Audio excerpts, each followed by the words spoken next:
Greetings. Welcome to Shift4's second quarter 2025 earnings conference call. At this time, all participants are in listen-only mode. The question and answer session will follow the formal presentation. If anyone today should require operator assistance during the conference, please press star zero on your telephone keypad. Please note this conference is being recorded. I'll now turn the conference over to Thomas McCrohan, EVP Investor Relations. Thank you. You may now begin. Thank you, operator, and good morning, everyone, and welcome to Shift4's second quarter 2025 earnings conference call. With me on the call today are Taylor Lauber, our CEO, and Nancy Disman, our Chief Financial Officer. This call is being webcast on the Investor Relations section of our website, which can be found at investors.shift4.com. Today's call is also being simulcast on X Spaces, formerly known as Twitter, which can be accessed through our corporate Twitter account @Shift4.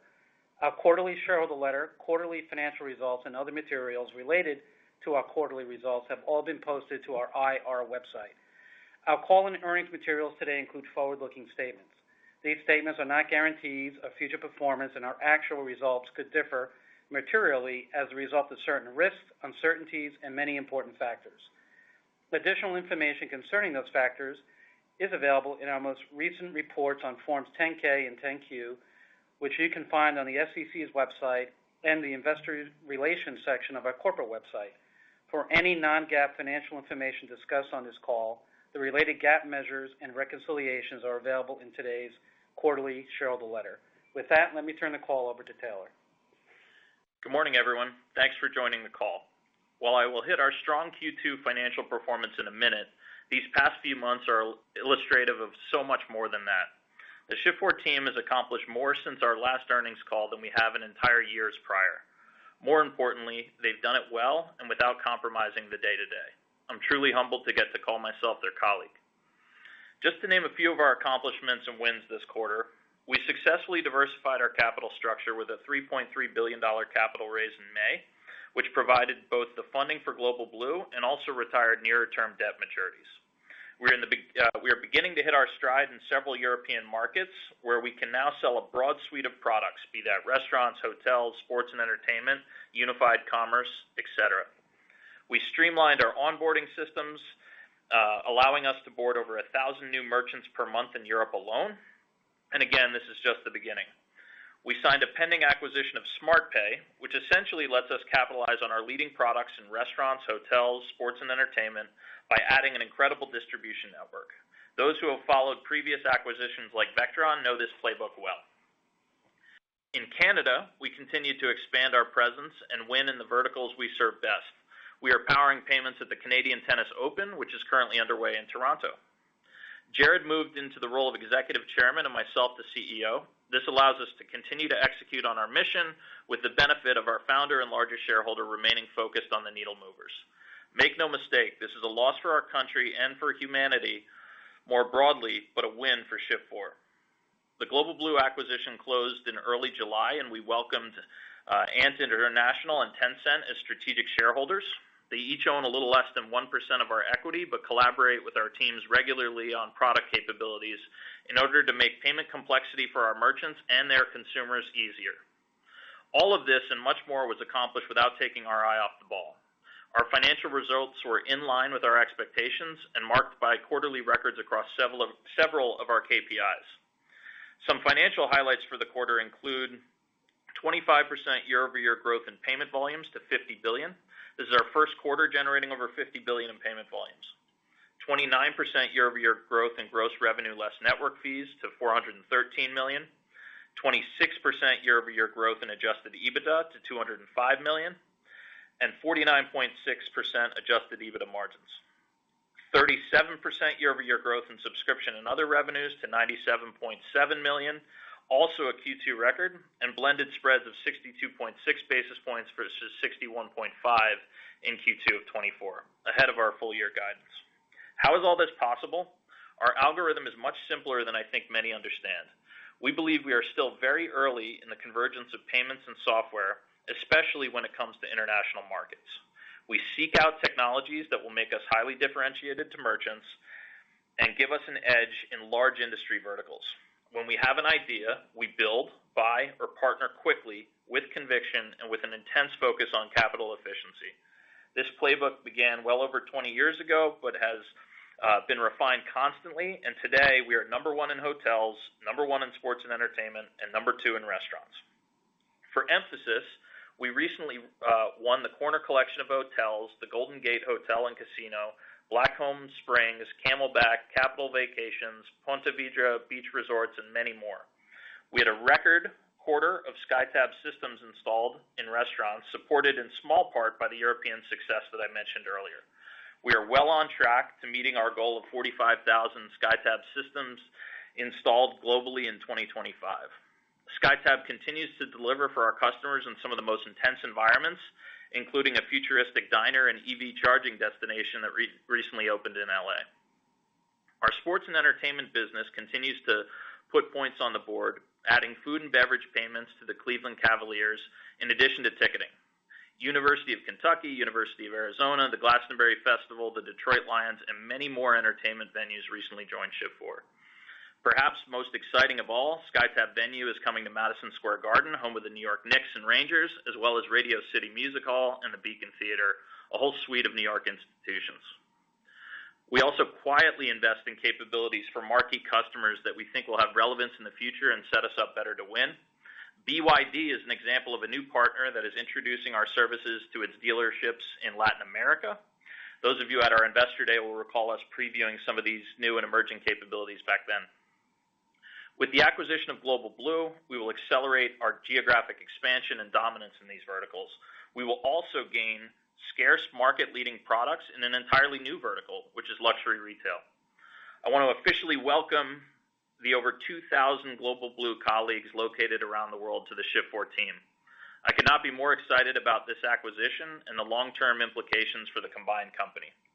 Adding Global Blue's technology capabilities, the employee talent, and the strong reputation with global retailers will accelerate our global expansion plans. Combined, we will offer a truly differentiated right to win within the retail vertical. It's important to note that too often you've seen other companies first enter an adjacent vertical only to later determine they lack a unique go-to-market offering. As we have hopefully demonstrated time and time again, that is not our approach. We first determine our unique differentiation before entering a new vertical, which helps us underwrite our success. Global Blue is very similar to our success in stadiums. I would argue not a single person on this call would have predicted our market position today in sports and entertainment 4 years ago when we announced the acquisition of Venue Next back in March of 21. The acquisition of Global Blue is classic Shift4, just on a larger scale. We believe it is our responsibility to shareholders to continue delivering long-term value creation by executing on this algorithm, even at a larger scale. Inclusive of the capital deployed to acquire Global Blue, we've invested about $5.4 billion of capital since our IPO back into the business across three major categories: customer acquisition, product investment, and acquisitions. This $5.4 billion of capital has generated an associated annual EBITDA contribution of $890 million and free cash flow of $514 million. We are investing capital back into the business at returns below our current trading levels, or at roughly 6.1 times EBITDA multiple and a 10% free cash flow yield, which compares to our current trading levels of about 15 times EBITDA and a 6% free cash flow yield. Regarding the balance of the year, integrating Global Blue remains a key priority, as well as continuing our international expansion and continuing to execute. Obviously, none of this would be possible without a stable of products that merchants see value in, and so we continue to invest meaningfully in SkyTab, SkyTab Venue, and our broader payment platform.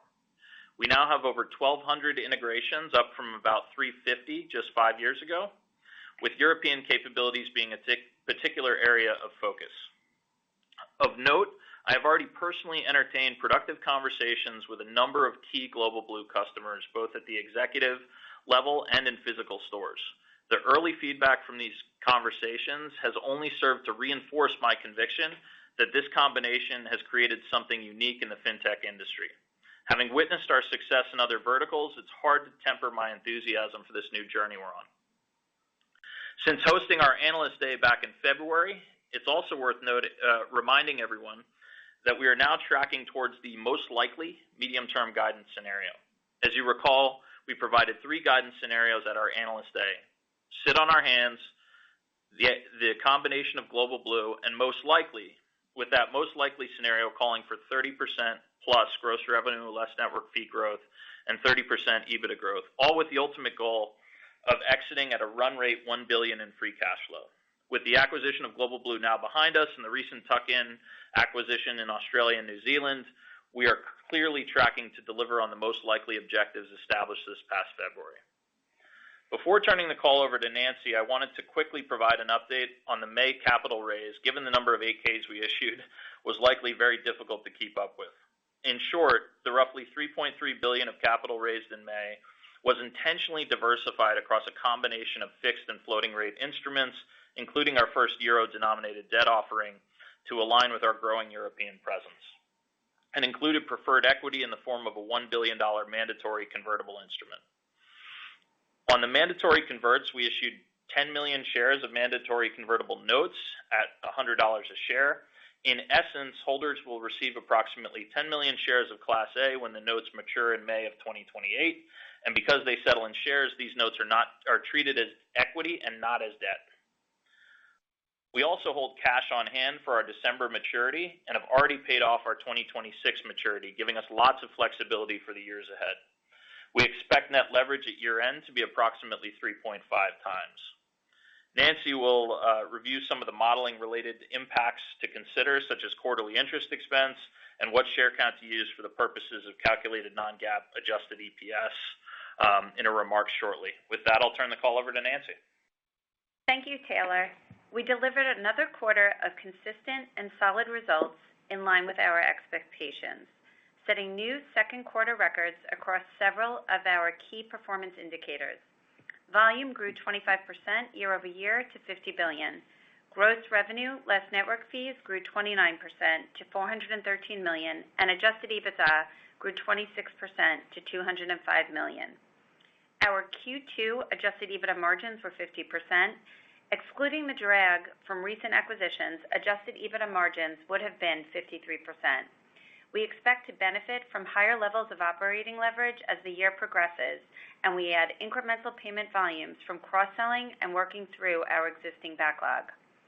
Since Q2 2022, we have grown adjusted EBITDA over 3 times and expanded margins over 1,300 basis points, all while also deploying capital on acquisitions that were highly dilutive to the margin profile of the business. Through continued execution on cross-sell synergies and deleting the parts, we've maintained best-in-class margins of 50%. We will continue to follow the Shift4 playbook, delete legacy parts, and continue to expand margins and repurpose resources toward future growth. Our Q2 blended net spreads were strong at 63 basis points, and we now expect full-year spreads to be stronger than the 60 basis points we previously communicated, given in part to our international success. Spreads remain stable across our core business of restaurant, hospitality, and specialty retail. Subscription and other revenue was $98 million in Q2, up 37% compared to the same period last year. The growth was once again driven by our success across SMB, SkyTab, and further penetration of the sports and entertainment vertical, as well as contribution from recently completed acquisitions. Ongoing deprecation of legacy revenue from recent acquisitions will continue to influence year-over-year growth rates for the remainder of the year. Q2 organic gross revenue less network fee growth was in line with our expectations, and we are on track for 20% plus organic revenue growth for the full year. Our adjusted free cash flow in the quarter was $118 million, representing 57% adjusted free cash flow conversion. Included in the $118 million is $9 million in prepaid interest we received in May from the recent issuance of 2032 notes, which will be included in the August semi-annual interest payment. This affects both Q2 and Q3 adjusted free cash flow, but nets to zero on a full year basis. We remain on track to deliver 50% plus free cash flow conversion for the full year. GAAP net income for the second quarter was $41 million, and GAAP diluted EPS was 32 cents per share. Non-GAAP adjusted net income for the quarter was $109 million, or $1.10 per share on a fully diluted basis. Of note, our non-GAAP share count now contains an additional 10 million shares related to the mandatory convertible preferred issued in the quarter, bringing our total share count for the quarter to 99.3 million shares. We had our most active quarter of financing activity since the IPO. In May, we raised $3.3 billion of total capital to fund the acquisition of Global Blue and to repurchase the outstanding 4.625% senior notes due in November 2026.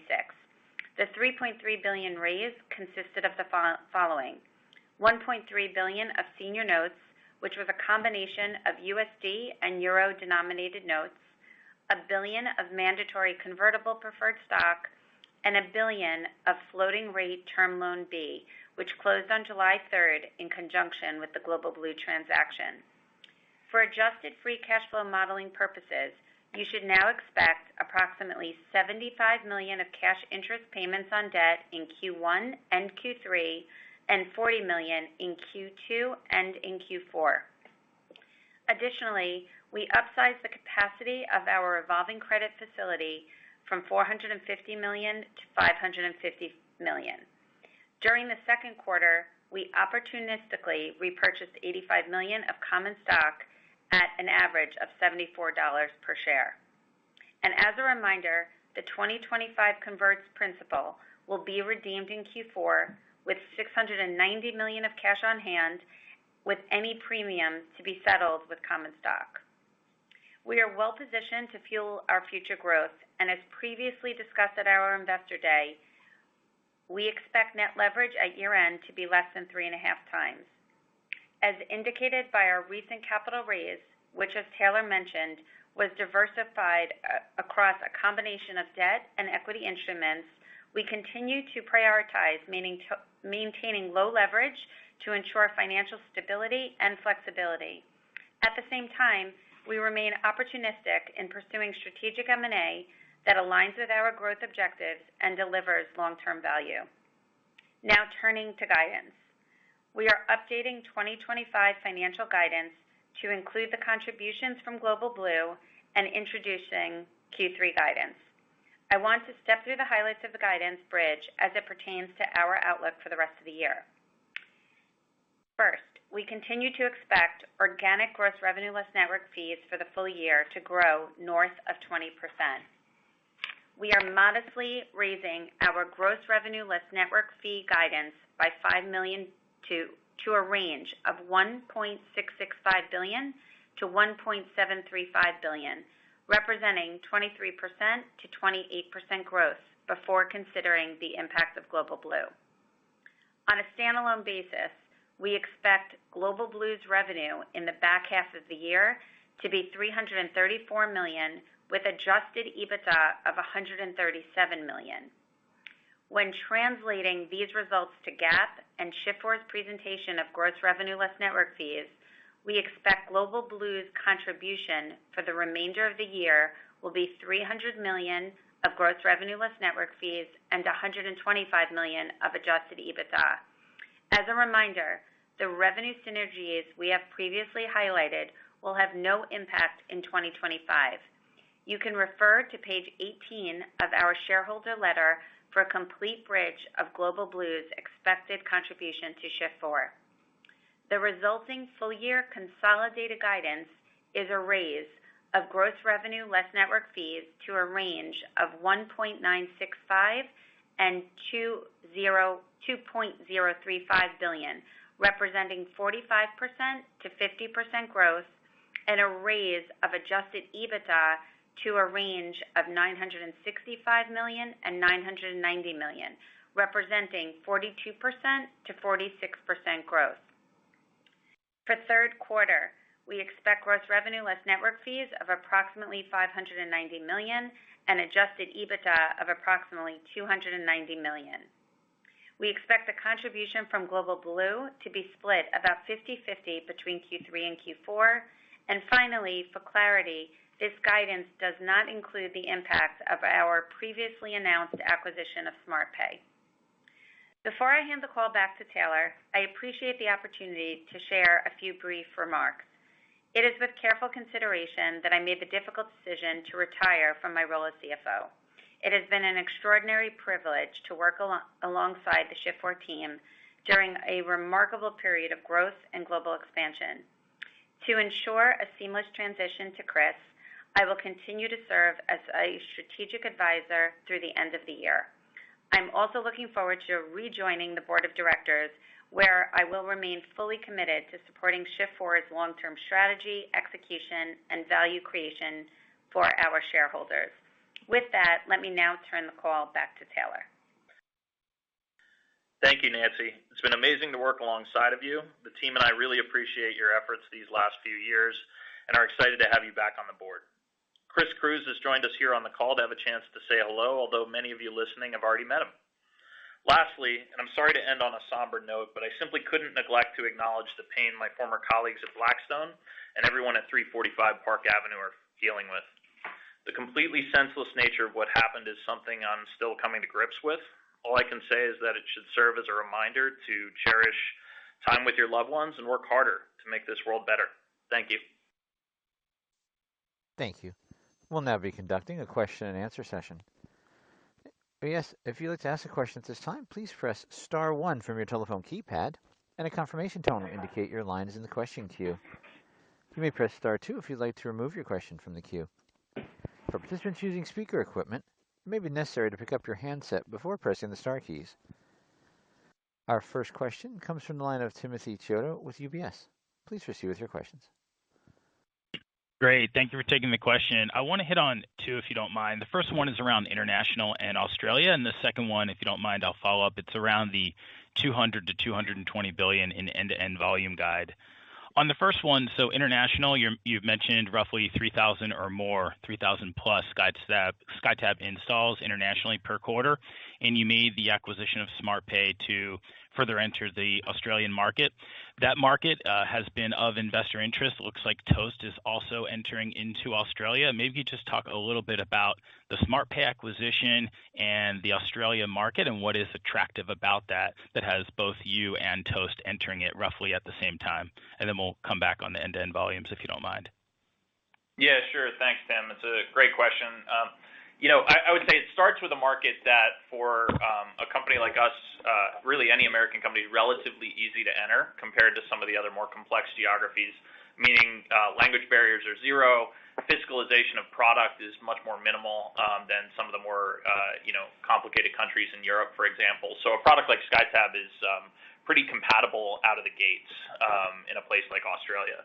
This is lesser known, but Global Blue had a really impressive and emerging payments capability in Australia. They supported a few hundred hotels, for example, with their own full-stack payment processing platform. And so while we've been looking at SmartPay for a number of years, Global Blue gave us the conviction that, that plus SmartPay was a hell of a good idea. In fact, we were debating in our board meeting, how to prioritize these different things. And when you saw the two on the same page, it became obvious you had to kind of pursue both of them. What it gives us is an awesome distribution capability. So, the reason that we're having the kind of scaled success in Europe as quickly as we are is because we're taking products and know-how that we've matured in the United States over the past 2 decades, and we're applying them to markets that are ripe for those that consolidation of software and payments with established sales forces.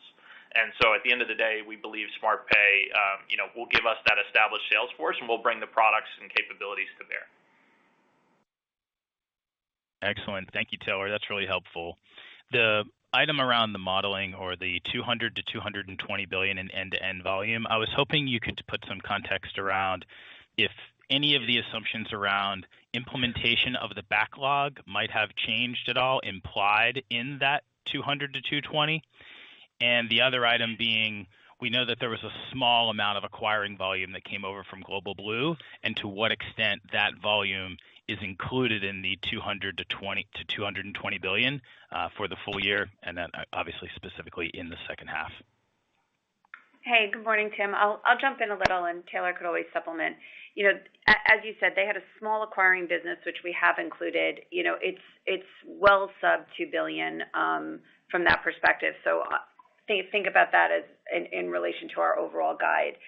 And really, we spent some time on the volume bridge, and you could see from a blended take rate perspective this quarter, which came in very strong, that's always going to move based on mix. We've talked about that if we moved our guide, it would be based on timing of some of our large enterprise deals getting accelerated or delayed, right? So some of that, I think, is we would say this quarter is completely in line with our expectations, and we looked at the kind of breadth of the guide range and felt like even with the high end of that goalpost, we still felt comfortable that it was the right range to stick with, even with the small amount of Global Blue acquiring coming in for that Australia business. So really feel still great about the backlog sitting, pretty much where it was in Q1, just based on things coming in and out. But it's really that timing of enterprise go lives that we can't completely control that is causing us, to kind of stick with the guide range that we had. Thank you, Nancy. Thank you. The next question comes from the line of Will Nance with Goldman Sachs. Please proceed with your questions. Hey guys, appreciate you taking the question. I'm wondering if you can talk about some of the European restaurant initiatives. You've continued to talk about the pace of SkyTab systems installs across the UK and Ireland, as well as some of the Vectron cross-sell. So, you just talked about some of the benefits of entering a place like Australia where the localization is not as intense. Wondering if you could talk about kind of where you stand on the German market, and then separately just kind of what you're seeing out of the UK and Ireland from a net adds, and just remind us where you are on distribution in those markets. Yeah, sure. So all going kind of well and as expected. Maybe one thing that we neglected to mention is that formal control of the Vectron business was completed in Q2. So we're able to kind of pull some of the operational levers that we were not able to control. So production's ramping really nicely inside of that business in wake of what I think were kind of a handful of quarters apologizing for the slower pace than we had initially expected when we announced the transaction kind of well over a year ago. So Vectron's going really nicely. Just to remind the audience, this is the idea of attaching payments to a really large basket of awesome established Vectron customers. And then over time, we can go back and sell SkyTab into this population. It's a market that requires more fiscalization requirements, more customization of the software for the local German market, and we're able to do that.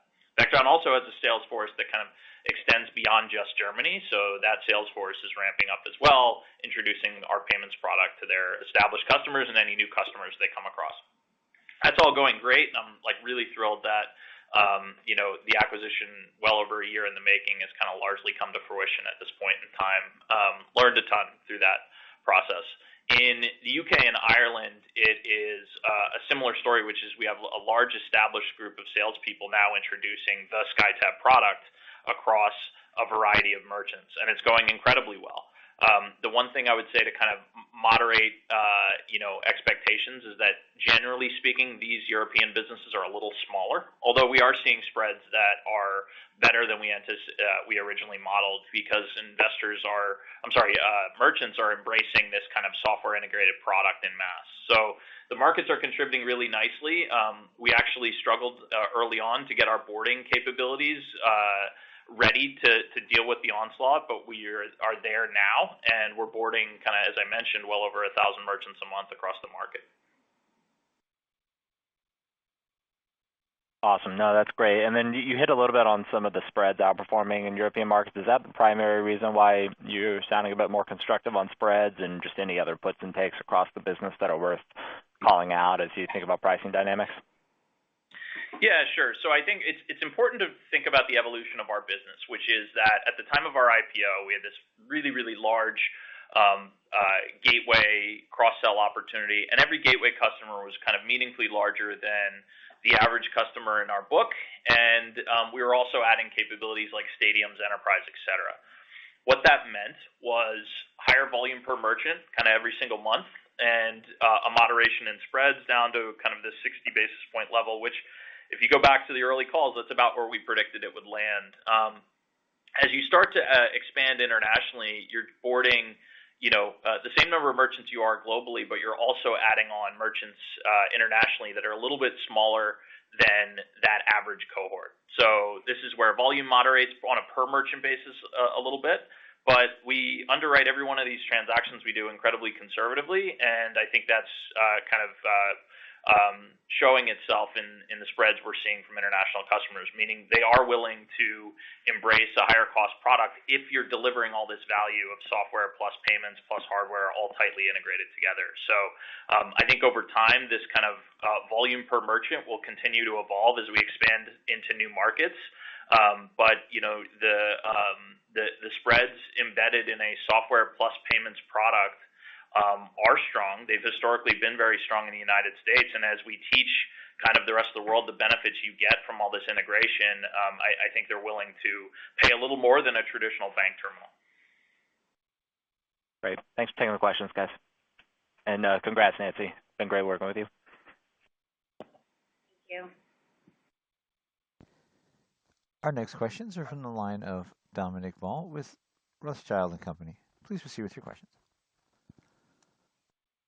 Hello, Taylor, Tom, Nancy. Nancy, it's been a pleasure to work with you. Chris, very nice to meet you as well. So our question is, Shift4 has been very good on execution on sort of small acquisitions, rolling out SkyTab, consolidating systems, removing brands. Global Blue does seem like quite a different asset. It's a lot larger, consumer-facing, geographically distant. So what is the sort of integration strategy evolving for this deal, and what safeguards have you implemented to avoid the sort of strategic missteps that we've seen from others in the industry when scaling into transformational M&A? Thank you. Yeah, it's actually probably the question, right, as we embark on this journey. It's 2,000 employees. They're all located outside the United States. It's a large acquisition from a cultural perspective. I will say we learned a lot of lessons from our early international acquisitions, which is the pace of getting an acquisition closed always takes longer than you anticipate when you're dealing kind of cross-border in the regulatory environments there. Happy to report this deal closed kind of well within our expectations, or at least the expectations we set for the street, which is great. And then, if I were to pull you into kind of the 80-pager we sent the board kind of rationalizing this transaction, the number one deal objective was keep the current momentum that the Global Blue business has had for the last 5 years, and don't disrupt that as a result of your kind of cross-sell ambitions. So what does that mean? It means we are as quick as we always have been to integrate functions like finance and legal and HR, but a little bit slower to kind of disrupt the day-to-day business model that exists inside the business. Jacques, who's the CEO of Global Blue, is now president of Shift4 International. Our non-U.S. functions will report into him to make sure he's building a consistent organizational structure that we can operate from, and that their TFS business, which is like really, really dominant, continues to win at the pace it's been winning at. Over time, we're going to take the conversations that Global Blue naturally has with their customers and introduce a much broader suite of payment products. But I think as we set kind of expectations around our investor day, we're going to take a little bit more time than we would in, a smaller acquisition in the United States, for example. No, that makes sense, and it's a lot more sensible as well. When it comes to the $1 trillion in cross-sell, I believe 500 billion of that, or let's say half, derives from Global Blue. Can we have a bit of a breakdown or cadence of where the rest comes from, and maybe how much of that do you sort of try and plan to migrate to Shift4 annually, or sort of what are the targets there? Thank you. Yeah, sure. So, setting aside the 500 billion of Global Blue, which is comprised of, global retailers, local boutiques, international department stores, et cetera, the remaining 500 billion is from a combination of different acquisitions that we've done, whether that be GiveX, which was a really large gift card franchise, again, fulfilling a pretty small function of the overall payments value chain, but a critical and sticky one across really big merchants, the likes of a Nike, for example, who work with GiveX. Eigen was not a trivial gateway with about 30 billion of payment volume flowing through that. So, and then you've got still, large contributors in the likes of a Revel and other things. So, again, we sort of view the strategic imperative to be to keep that cross-sell funnel as full as possible. they all are on different cylinders. Small customers move faster than big customers. Certain verticals move faster than others. Everyone has their own kind of purchasing cycle. But as long as we can keep that funnel really, really big, you've got an embedded base of customers to go talk to. I referenced in my scripted remarks, we had several Global Blue customers reach out to us proactively through their account management teams at Global Blue saying, everything Shift4 is saying about our payments stack and its complexity is correct. We would love to find ways to simplify this over time. So, again, our products are awesome. We are a category leader in hotels and restaurants and stadiums and now in global retail. So the product suite is incredibly strong. It's about introductions to customers, and those customers are so much more quick to answer the phone when you're already fulfilling a core function for them. So that's what the acquisition side of the coin kind of helps supplement inside of the business. Great. Thank you, Taylor.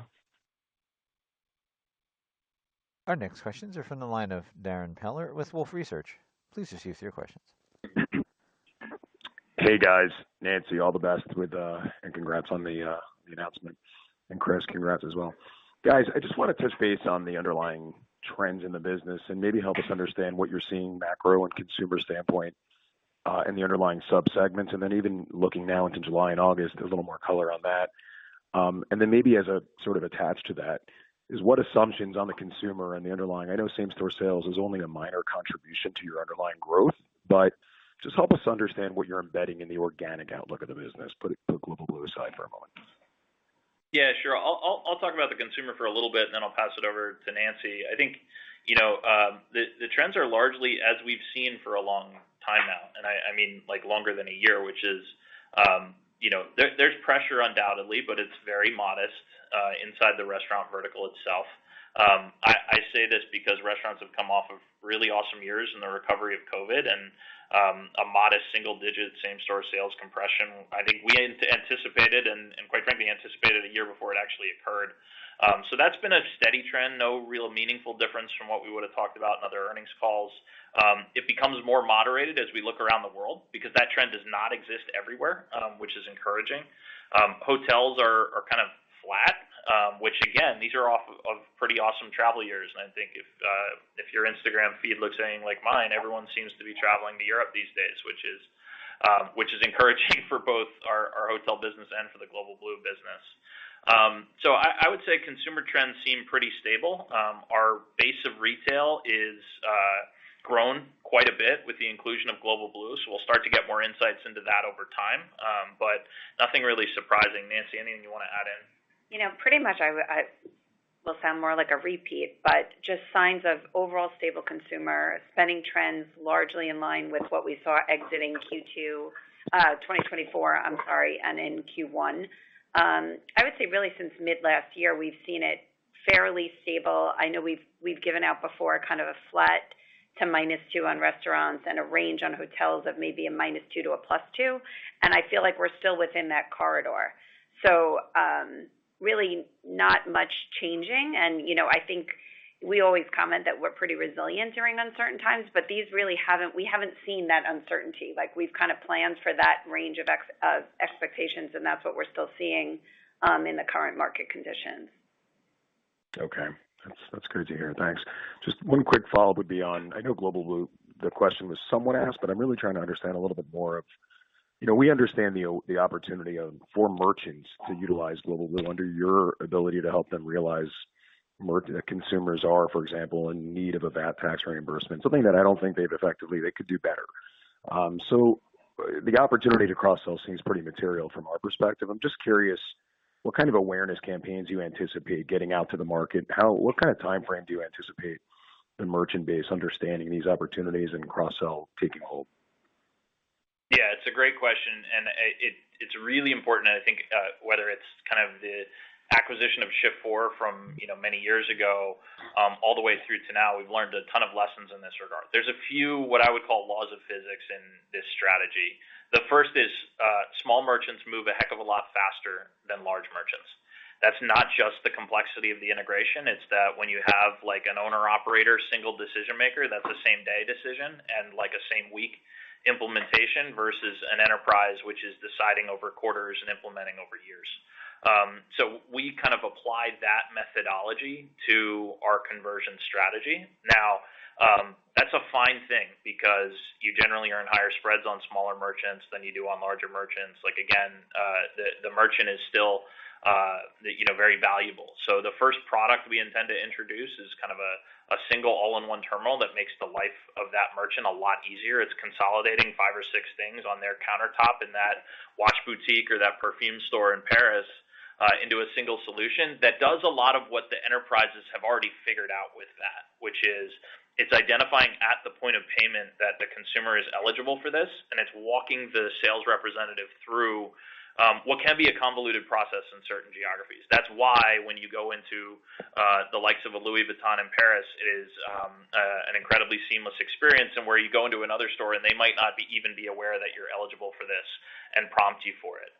What Global Blue has had a ton of success at doing is increasing the rate within which refunds occur in merchants that were already eligible for a very long period of time, and the consumer experience is unparalleled. So we intend to kind of bring that enterprise-grade consumer experience and sales experience down to as small a merchant as we can inside the Global Blue ecosystem, and then are already underway on all the really tough stuff. The tough stuff is integrating to all the retail software that sits behind, the counter in a large department store or in the likes of a Louis Vuitton, for example. Those sales will undoubtedly take more time both to occur and to implement, but you get a ton of volume when they come in. That's exciting stuff. Great. Thanks, Taylor. Thank you. Our next question is from the line of Darrin Perlin with RBC Capital Markets. Please proceed with your question. Sometimes we get more. It's Dan Perlin with RBC. Thanks, everyone. So, quick question on Global Blue here again. So the $300 million of adjusted revenue contribution in the second half, I'm just trying to kind of reconcile that to an organic number for them, like what the organic growth rate on that base would be. Really what the idea is that as that starts to anniversary and obviously 4 quarters from now, is it additive to that 20+% number or kind of helping kind of support the duration of that growth? Yeah, sure. So the contribution, quite frankly, is very consistent with the expectations that they had set for the street as a standalone public business. So it's very consistent in that regard. I think they set, mid-teens level expectations over the medium term. This is a continuation of that theme. There is a little bit of currency noise, and I think we have to do a better job of kind of educating you all on this. It is not your traditional European business whereby, a depreciated dollar is net positive when you think about results. Like a depreciated dollar means less shopping in Europe, and then it's translated back into U.S. dollar results. So there's a little work to kind of explain the currency dynamics inside the business, but in general, the business is performing quite well. They continue to win, and it's very consistent with the trends that they've been expecting as a standalone business. And in large part, we represent it that way because we don't intend to have meaningful synergies in the back half of the year across the business. This was one, and I think we set this expectations back in February that we said we want to take time to get the product solution right and get the conversations with customers in the right spot. Timing of the close was somewhat uncertain at the time, and so our product teams and our go-to-market teams are heavy at work, and we hope to surprise you in that regard. But the reported contribution as described here, and we put a bridge in the materials to kind of help people get from what they would traditionally report as numbers to how they manifest themselves in our financials, is exactly what they had kind of set forth to the street as a standalone business. Yep. Okay. No, that's super helpful. And the bridge, I think, is super helpful as well. Just one other one quickly on Global Blue. Understanding the synergies are not to materialize in 25, but obviously start in 26. But just trying to understand the areas or the plan of attack first. I think you've talked in the past about maybe the DCC product being something that could be, attached to a lot of the hotels here domestically, and that might be an area of kind of first attachment. But then also thinking through, the SMB book that they have and the opportunities around SkyTab and payments. So just anything to help us think about maybe the order of operation in terms of what you're going to attack first. Thank you. Yeah, great question. So it is worth segmenting into kind of the two populations, two large kind of cohorts of products within the Global Blue suite. So the currency conversion product, that's already intensely underway from a technical integration standpoint, and that's the ability for us to introduce that product to our own customers, where we traditionally have not offered that. That applies both in Europe and to the United States. It takes a little bit longer to implement in the United States, but once that's done, we expect the uptick of that product adoption to be near instantaneous. This is something that merchants generally just turn on. It's not a cost for them. In fact, it can be a revenue driver for them. So merchants accept this product. It's not even really a sale as much as it is just turn it on and educate them on how it works, so that when the consumer's prompted, they understand how to walk them through it. That will happen in a more binary sense, again, giving ourselves the time to get the technical implementation right, but it will be more binary, and then we'll introduce that product as part of our standard offering over time. The payments cross-sell has more complexity to it. Again, the concept that smaller merchants generally adopt to the cross-sell faster because it's a single decision maker, we believe to play true, but it's generally kind of a mid 26 level where you're got a full suite of products in enough countries that you can sell on a reliable basis. Keep in mind, there's payment, I don't want to overcomplicate the situation, but there's payment integrations that become more relevant for one market or another. There's really making sure that the software works incredibly well and that transition from payment to that experience is seamless. We want to get that right, and we don't want to disrupt their core business, which has been winning a lot. So you'll notice a prudence in kind of the integration plan here that is somewhat atypical of acquisitions that we do at Shift4, because we're not trying to break their go-to-market model immediately the way we have with other businesses. Great. Thank you so much. Our next questions are from the line of Dan Dolev with Mizuho. Please proceed with your questions. Hey, guys. Great results here. Taylor, maybe a higher level question about kind of how stable coins fit into the merchant acquiring process. Our house view is that there's no disruption whatsoever, but interested in your views on how you see kind of stable coin fitting into consumer commerce. That'd be great. Thank you. Yeah, sure. I think it's important to kind of separate two views. Our view as a product supplier to our customers, and then kind of the longer term view of what do we think this thing is going to do to the overall economy. To the first point there, we are in the business of helping merchants accept whatever currencies they view as most valuable to them conducting commerce. It's in our earnings materials. We're helping Blue Origin accept cryptocurrency and stablecoins for space flights. They view that as valuable. We enable that, and we always want to be on the cutting edge of enabling merchants to accept what they think is most relevant. With regard to the broader applicability of stablecoins, I think it has the most applicability in cross-border, where consumers in certain countries that have a rapidly inflating currency might want to hold on to something that's not that currency, and stablecoins do provide a mechanism for them to do that in a somewhat efficient way.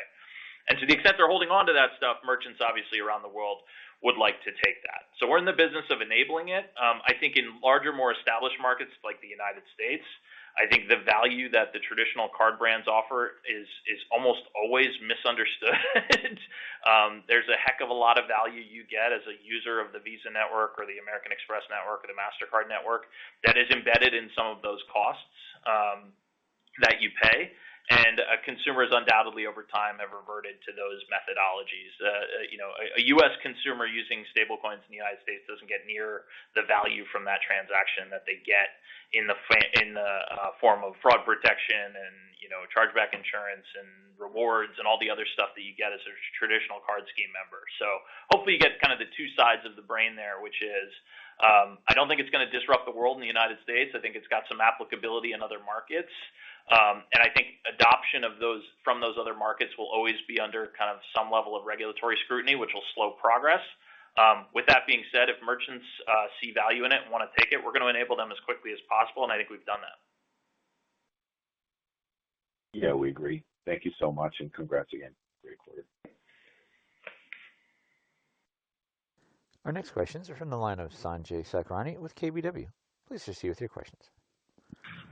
Thank you. Good morning.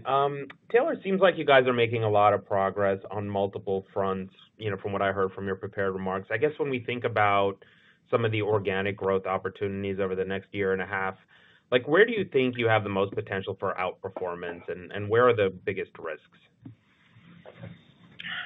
So SkyTab is undoubtedly hitting its stride. We see that nationally. The adoption is incredible. We also see it in the United States. I think you know even just go to Twitter and see the number of installs that we're doing, or some portion of them every single day. So you know the SkyTab product and our ability to kind of maintain and grow our position in the restaurant vertical is kind of top of the list from a product initiative standpoint inside the company. Once you step away from that, you've got a payments platform that needs to be able to support some of the most complex circumstances in the world, and we find tons of relevance for that every single day, whether it's kind of the enterprise customers that we're signing up or the ability to instantly turn on geographies for some of the customers that are expanding rapidly around the world. That's kind of the two largest focuses of product investment. Obviously, our stadium product benefits from both of those things when we invest in that regard. Having kind of a world-class business supporting hotels, restaurants, and stadiums is going to have relevance all over the world. And again, we're like, 9 months into supporting Europe in even a trivial way, and we're adding kind of thousands of merchants very quickly as a result of that. That's the organic business doing its thing. And then what we try to do is supplement that with what we call a foot in the door, or a shot on goal through acquisitions, where we can inherit customers that have traditionally owned a larger and more complicated payment stack and want to work with fewer vendors, but the solution isn't otherwise available. So you'll see that manifest itself in us introducing our traditional payments products to Global Blue customers in a way that integrates what had been a complicated handoff for them in some cases in the past. Same thing with GiveX customers, same things with Revel customers, et cetera. So, I know I said a lot there, but this is really about taking products that we know have market appetite organically and getting them in as many geographies as we can as quickly as possible. SmartPay is a great example of that. We anticipate the transactional close kind of inside of Q4. So I don't want to get ahead of ourselves, but that SmartPay team is going to get an entirely new set of products as a result of being part of the Shift4 franchise. What they offer to customers will look nothing like what they have done in the past, and that is kind of taking both sides of that coin that I mentioned and delivering them all at once. Got it.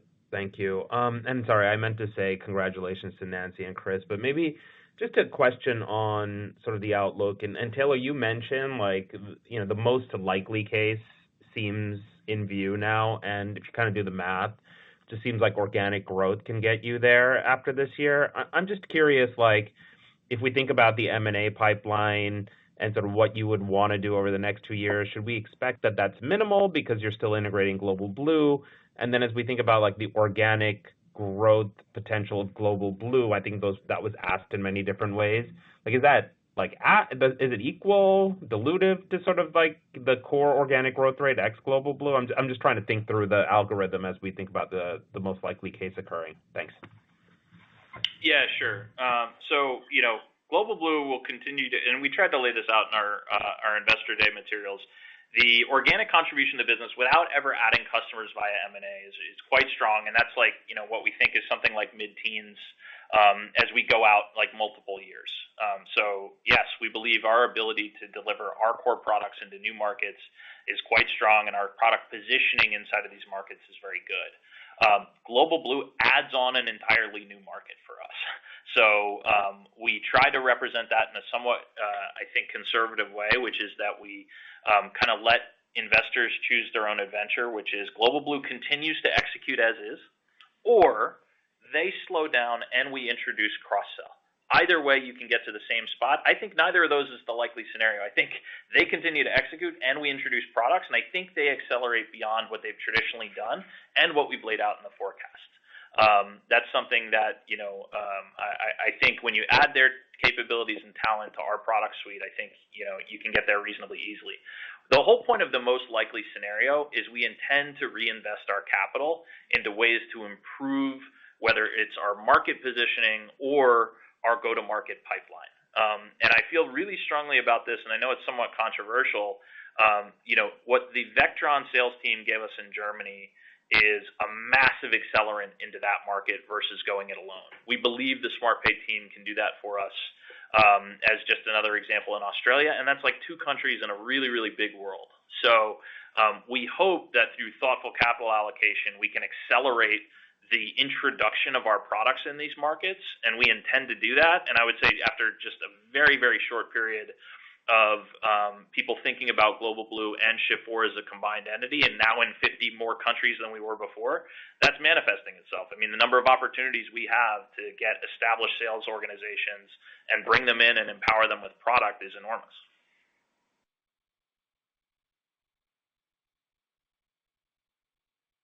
Thank you. Our next question comes from the line of Rayna Kumar with Oppenheimer. Please proceed with your questions. Good morning. Thanks for taking my question, and congratulations to Nancy and Chris. Could you give us an update on how travel trends are impacting Global Blue? So the last monthly update we got from Global Blue showed a significant slowdown in sales and store growth. Has that recovered this summer, and what are you seeing so far in the third quarter? Yeah, sure. So it has certainly moderated, and by that I mean that that slowdown is not, pulling itself through all the summer months. But what I think is important is there are currency pairs that matter a lot when you're thinking about that business. The 2 largest are, the U.S. dollar versus the euro, and then secondarily, Chinese currency versus, neighboring countries, whether that's the yen or the euro as well. All this to say, and I'm sorry to pull people back into those snooze fest 301 level courses in college, but lower value of a shopper's home currency when they're traveling means that they spend less. When they travel, and we saw that, by the way, in the form of U.S. dollar and the Chinese currency being depreciated in the wake of tariffs. Now that is moderated, which is good. You also picked up a busier travel season in general.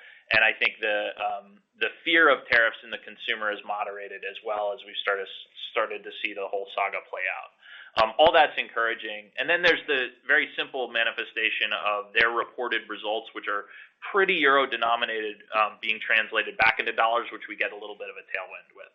All this to say, a lot of currency noise is somewhat ballasted inside the business, but we do pay attention to the U.S. shopper and the Chinese shopper, and how much they're spending on a regular basis. Thanks, Taylor. It's very helpful. And then one follow-up. So agentic commerce is obviously a very hot topic right now in fintech.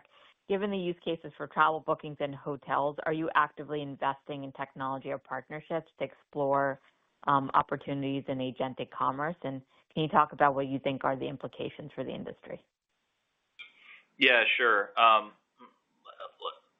I would say it's not dissimilar from the stablecoin question, which is we view it as a strategic imperative to pay attention to where things are going. And we do think agentic commerce has the ability to cause some, leapfrogs in evolution, basically. A company that kind of creates the right solution will be far ahead of market incumbents as a result of kind of the breakthroughs in technology. With that being said, the travel industry has a lot of established rails that get relied on for this stuff, and we think we're a natural beneficiary of that. And by the way, yes, we will invest in these technologies and spend a lot of time doing them. And we will apply the same algorithm we always apply, which is do we build, do we buy, do we partner when we've seen a disruptive scenario in the marketplace. So it's too early to tell for sure. It's not something we're ignoring, and it's something obviously we're hearing as much of from everyone else. But in general, your average hotel does not want to change its entire tech stack to take advantage of these, and they certainly don't want a separate deposit and a separate point of reconciliation. So we'll have relevancy in that, kind of regardless of the technologies that emerge. Thank you. Thank you. Our last question will come from the line of John Davis with Raymond James. Please proceed with your questions. Hey, good morning, guys, and I'll add my congrats to Nancy and Chris. Chris, look forward to working with you, and Nancy, we'll miss you for sure. I'll leave you with two, Nancy here. So first, gross margins. I think down about 150 basis points year to date. They were down last year. how much of that is driven by acquisitions, and how should we think about gross margins kind of in the balance of the year, especially once we add in Global Blue?